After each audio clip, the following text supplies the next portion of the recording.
नमस्कार दोस्तों, आपका स्वागत है एक्सप्रेसो में। मेरा नाम प्रवीण खेतान है और आज हम चर्चा करने वाले हैं इंट्राडे में रिस्क को मैनेज कैसे करें। देखिए, मैं पिछले 10 सालों से स्टॉक मार्केट की ट्रेनिंग दे रहा हूँ, लगभग 14 सालों से ट्रेडिंग कर रहा हूँ और मैंने 10 से 12 हज़ार ट्रेडर्स प्रोफेशनल्स को ट्रेन किया है। मुझे अक्सर लोग एक सवाल पूछते हैं कि सर, इंट्राडे ट्रेडिंग में मुनाफा तो बहुत है बट इंट्राडे ट्रेडिंग में रिस्क भी बहुत ज़्यादा है, तो उस रिस्क को आप और हम कैसे मैनेज कर सकते हैं। तो इस वीडियो का ऑब्जेक्टिव यही है कि मैं आपको समझाऊं कि कितने तरह के रिस्क हैं इस मार्केट में ट्रेडिंग करते वक्त और आप उसको कैसे मैनेज करेंगे। देखिए, जनरली रिस्क होता क्या है? By definition risk is nothing but chances of losses when you trade and when that chance occurs, तो कितना हमारा एक्चुअल में लॉस होगा, that is normally we measure through risk in any trade. Now generally this is beyond our full control. देखिए, अगर fully हम control कर पाए रिस्क को तो वो रिस्क ही नहीं होगा और हमारा लॉस ही नहीं होगा, but somehow we can manage risk to a great certainty और हमारा जो है लॉस को हम लिमिट कर पाएंगे। तो इस वीडियो का ऑब्जेक्टिव यही है कि आप जो है कुछ बड़ा लॉस ना करें, ठीक है, ट्रेडिंग में कुछ बहुत बड़ी गलती ना करें, उसको कैसे हम मिटिगेट करें और आप कैसे इंट्राडे में अपनी सक्सेस स्टोरी को लिखें। तो चलते हैं, समझते हैं कि पहले टाइप ऑफ रिस्क क्या होता है। तो सबसे पहला रिस्क होता है हमारा लिवरेज रिस्क। ये रिलेटेड होता है कि भाई हम कितना ज़्यादा लिवरेज ले रहे हैं, कितना ज़्यादा क्रेडिट पे ट्रेड कर रहे हैं मार्केट में। दूसरा होता है हमारा अनसिस्टमैटिक रिस्क, जो कि रिलेटेड होता है कंपनी के मैनेजमेंट डिसीजन से। ठीक है, कंपनी अक्सर ऐसे डिसीजंस ले लेती है जिससे प्राइस जो होते हैं शेयर्स के अचानक से क्रैश कर जाते हैं। हम डिस्कस करेंगे इसके बारे में। उसके बाद हमारा होता है हमारी रिस्क कैपेसिटी के बियॉन्ड ट्रेड करना, that is a different kind of a risk. Now first two risk are generally financial terminologies, the third one is a market jargon. हम लोग डिस्कस कर रहे हैं तीनों टाइप के रिस्क पे और कैसे हम इसको मैनेज करेंगे। तो लिवरेज रिस्क जो होता है हमारा, सबसे पहले इसको समझ लेते हैं। देखिए, नॉर्मली होता क्या है, जब आप क्रेडिट पे ट्रेड करते हैं तो आपको जो ब्रोकर होता है वो आपको मार्जिन ट्रेडिंग देता है। जनरली अभी मार्जिन ट्रेडिंग जो है आपकी 5 टाइम्स की है, पहले 10 टाइम्स की थी, कभी 15 और 20 टाइम्स की भी मार्जिन होती थी, लिवरेज होता था हमारा। देखिए, लिवरेज का मतलब क्या है 5 टाइम्स का। अगर आपका प्राइस 1% बढ़ता है, ठीक है, तो आपका जो प्रॉफिट है वो अगर 5 टाइम्स का लिवरेज है तो 5% का होगा। इसी तरह से अगर प्राइस 1% घटता है तो आपका नुकसान 5% का होगा। अगर लीवरेज आप 20 टाइम्स का लेते हैं तो क्या होगा? लीवरेज 20 टाइम्स का लेने से 1% प्राइस बढ़ने से आपका मुनाफा 20% का होगा और इसी तरह से 1% प्राइस घटने से आपका जो नुकसान है वो 20% का होगा। यानी कि ज़्यादा लीवरेज लेने पे एक समस्या आएगी। अगर 20% करके हर ट्रेड में आप नुकसान करेंगे तो सिर्फ 5 ट्रेड में आपका सारा पैसा डूब जाएगा। Remember, worst thing you can do is to lose all your money in one trade or maybe 2-3 trades. तो ये सबसे बड़ी गलती करते हैं ट्रेडर्स की भाई उनको जो है 100 टाइम्स का लिवरेज चाहिए। रिसेंटली सेबी ने जो है लिवरेज कम कर दिया, लोगों ने बोला जी इंट्रा ट्रेडिंग में तो अब मज़ा ही नहीं है। इनफैक्ट इंट्राडे ट्रेडिंग अब आपके लिए ज़्यादा सेफ हो गई है और मैं ये रिकमेंड आपको करूँगा या मैं आपको सजेशन दूंगा कि लिवरेज जितना कम से कम लें उतना ज़्यादा आप सेफ रहेंगे। देखिए, घड़ा जो होता है ना बूंद बूंद करके भरता है। ऐसा नहीं है कि आप एक बार में चाहेंगे ओवर द नाइट जो है आप करोड़पति बन जाए। तो अगर आप लिवरेज को सही से इस्तेमाल करेंगे इंट्राडे ट्रेडिंग में तो आपका प्रॉफिट हो सकता है छोटा है बट नुकसान भी छोटा होगा। ध्यान रखिएगा, अगर आप ये मैनेज कर लें कि how not to lose money in stock market तो इवेंचुअली आपका पैसा धीरे धीरे बढ़ जाएगा।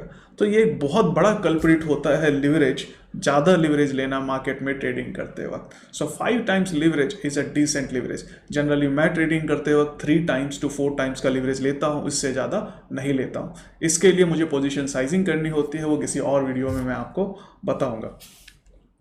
दूसरा टाइप का जो हमारा रिस्क होता है that is called unsystematic risk, which is generally related to company का decisions and company specific price volatility या शेयर्स की प्राइस में जो वोलेटिलिटी आती है कंपनी स्पेसिफिक, वो हमारा अनसिस्टमैटिक रिस्क से रिलेटेड होता है, यानी कि कंपनी के मैनेजमेंट डिसीजन से रिलेटेड होता है। दूसरा एक होता है systematic risk. Generally systematic risk को आप डाइवर्सिफाई कर सकते हैं, बट यहाँ पे हम अनसिस्टमैटिक रिस्क का की चर्चा कर रहे हैं कि हम इसको भी डाइवर्सिफाई करके मैनेज कर सकते हैं। तो देखिए, कई बार होता है many times due to company related news and bulk trading in intraday, अचानक से बल्क ट्रेडिंग होती है या कंपनी को कोई न्यूज़ आती है और हम देखते हैं कि जो प्राइस है हमारा बिल्कुल यू टर्न मार गया। अब इससे क्या परेशानी होती है कि भाई हमने अभी अभी ट्रेड बनाई, सब कुछ अच्छा था, अचानक से प्राइस घूम गया। तो हमारी एनालिसिस हो सकती है गलत हो, ठीक है। ऐसा भी हो सकता है कि कंपनी कोई न्यूज़ आई हो, ऐसा भी हो सकता है किसी बड़े प्रमोटर ने बहुत ज़्यादा पैसा शेयर्स खरीदे हो या शेयर्स बेचे हो और हमने उसके ऊपर ध्यान नहीं दिया हो, ठीक है। हमने कॉर्पोरेट एक्शंस पे, न्यूज़ अनाउंसमेंट्स पे, इनसाइडर्स पे ध्यान ना दिया हो और हमारा नुकसान लग जाए। तो इस तरह की समस्या से बचने के लिए, खासकर ये जो समस्या होती है ये बहुत ज़्यादा नए ट्रेडर्स को परेशान करती है, क्योंकि नए ट्रेडर को पता ही नहीं कॉर्पोरेट एक्शन क्या होती है, इनसाइडर ट्रेड क्या होती है लीगल, ठीक है। इसके अलावा जो कंपनी का जो मैनेजमेंट डिसीजंस होता है उसकी फंडामेंटल्स की भी समझ थोड़ी सी कम होती है। बट इस चीज़ से बचने के लिए कोई भी नया ट्रेडर क्या कर सकता है? बहुत सिंपल है। आप जो है अपने फंड को अलोकेट कर सकते हैं 5 से 6 कंपनी में कम से कम। जनरली मैं रिकमेंड करूंगा कि नए ट्रेडर को कम से कम 10 से 15 कंपनी रखनी चाहिए, बट अगर आप 5 से 6 कंपनी में भी अलोकेट करते हैं तो बहुत अच्छा है। इसका क्या मतलब हुआ? इसका मतलब ये हुआ कि अगर आपके पास मान लेते हैं 1,000 रुपये है ट्रेडिंग के लिए, तो आप किसी भी एक कंपनी में 200 रुपये से ज़्यादा इंट्राडे ट्रेडिंग में नहीं लगाएंगे। यानी कि आप एक दिन में अगर 5 इंट्राडे ट्रेडिंग करते हैं तो हर कंपनी में 200 रुपये आप लगाएंगे, जिससे आपकी जो है इन्वेस्टमेंट 5 जगह इन्वेस्टेड हो जाएगी, 5 तरह की डिफरेंट कंपनी में, 5 डिफरेंट ट्रेड्स में। तो ऐसा नहीं हो सकता कि आपकी घोड़किस्मत जो है घोड़े के लीद से लिखी हुई है और पाँचों की पाँचों ट्रेड गलत हो जाएंगी। तो डाइवर्सिफाई करने से क्या होगा फ़ायदा? फंड अलग अलग स्टॉक्स में एलोकेट करने से क्या फ़ायदा होगा कि अगर मान लेते हैं किसी अनसर्टन रीज़न से जिसको हमने एनालिसिस नहीं किया था, हमसे मिस हो गई, ठीक है, और नुकसान भी होता है, तो और जो स्टॉक्स हैं, ठीक है, वो हमें फ़ायदा देंगे। तो ट्रेडिंग करते वक्त भी ये ध्यान रखना चाहिए, चाहे वो इन्वेस्टिंग कर रहे हो, चाहे आप ट्रेडिंग कर रहे हो या शॉर्ट टर्म ट्रेडिंग कर रहे हो या इंट्राडे ट्रेडिंग कर रहे हो, अगर सारा पैसा एक स्टॉक में लगाओगे तो रिस्क बहुत ज़्यादा है। ट्रेडिंग करते वक्त भी आप कोशिश कीजिए कि दिन में 3 या 4 में अलग अलग ट्रेड में या 5 या 8-6 ट्रेड में हम फंड को टोटल को अलोकेट करें, ठीक है। इससे बहुत ज़्यादा नुकसान नहीं होगा और ट्रेडिंग आपकी स्मूथली चलती रहेगी और स्टॉक मार्केट से नुकसान करके बाहर नहीं होंगे, ठीक है। ये एक दूसरा बहुत बड़ा रीज़न है कि लोग जो है फंड्स अलोकेट नहीं करते हैं अलग अलग कंपनीज में। एक चीज़ बहुत अच्छी है एक्सप्रेसो के साथ कि आप जो है फ्री फंड ट्रांसफ़र कर सकते हैं 6 बैंक से एक्सप्रेसो में, ठीक है, without any paying transfer charges to the Expresso. ये बहुत अच्छी चीज़ है। तो विड्रॉल और डिपॉजिट जो है वो आपके लिए बहुत ही आसान हो जाता है, बिना किसी परेशानी के आप ये कर सकते हैं। थर्ड टाइप का जो हमारा रिस्क होता है that is trading beyond our risk capacity या losses beyond our capacity. What is that? Generally क्या होता है कि हम लोग जब ट्रेड करते हैं तो हम लोग ये नहीं नोटिस करते कि हम एक दिन में कितना लॉस बर्दाश्त कर सकते हैं। तो हमें ये डिसाइड करना पड़ेगा कि हमारा रिस्कलेस कैपिटल क्या है।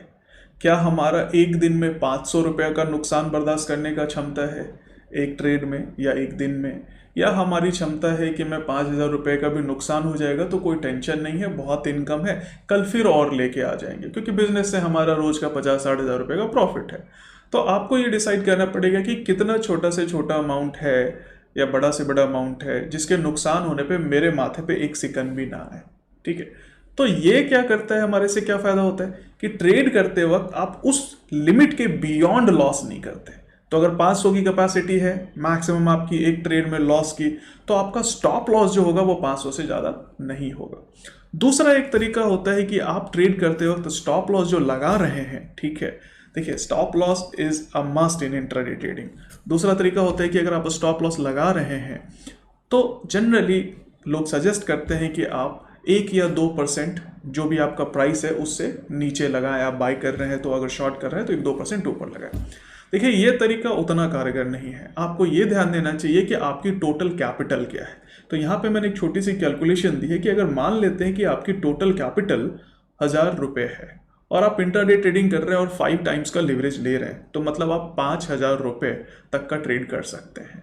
अब आपको ये देखना है कि एक लॉस ट्रेड में कितना नुकसान किया जाए मैक्सिमम, या एक दिन में कितना मैक्सिमम नुकसान किया जाए। तो 1,000 रुपये की कैपिटल पे आप मैक्सिमम 2% का नुकसान एक दिन में कर सकते हैं maximum. This is general rule of thumb. तो मतलब 20 रुपए का आप नुकसान कर सकते हैं। तो आप जहां भी ट्रेड करें, जहां भी स्टॉप लॉस लगाएं, आप ये ध्यान रखें कि एक दिन में आपका 20 रुपए से ज़्यादा का नुकसान नहीं होना चाहिए।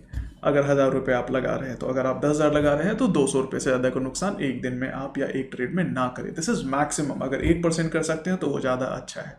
तो अपनी पोजीशन साइज, अपनी ट्रेड की साइज इसी अकॉर्डिंग आप बनाएं। देखिए इसका क्या फ़ायदा है।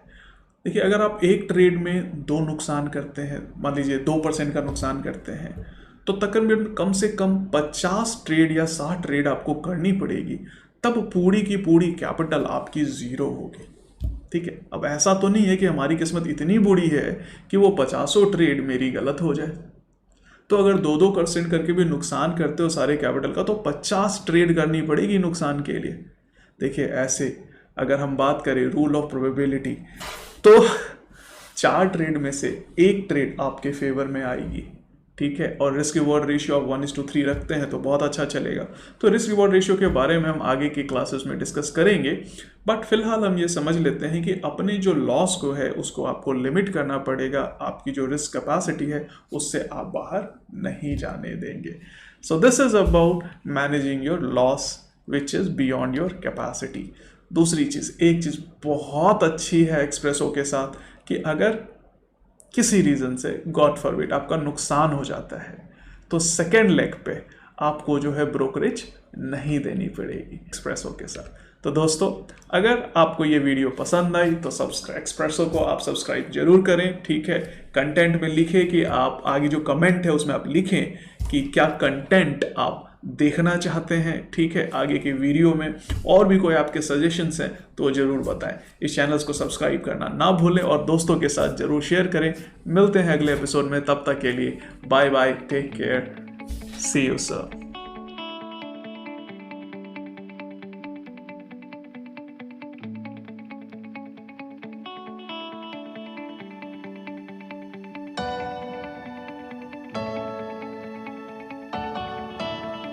सिक्योरिटीज मार्केट में निवेश बाजार जोखिमों के अधीन है। स्कीम से संबंधित सभी दस्तावेजों को ध्यान से पढ़ें।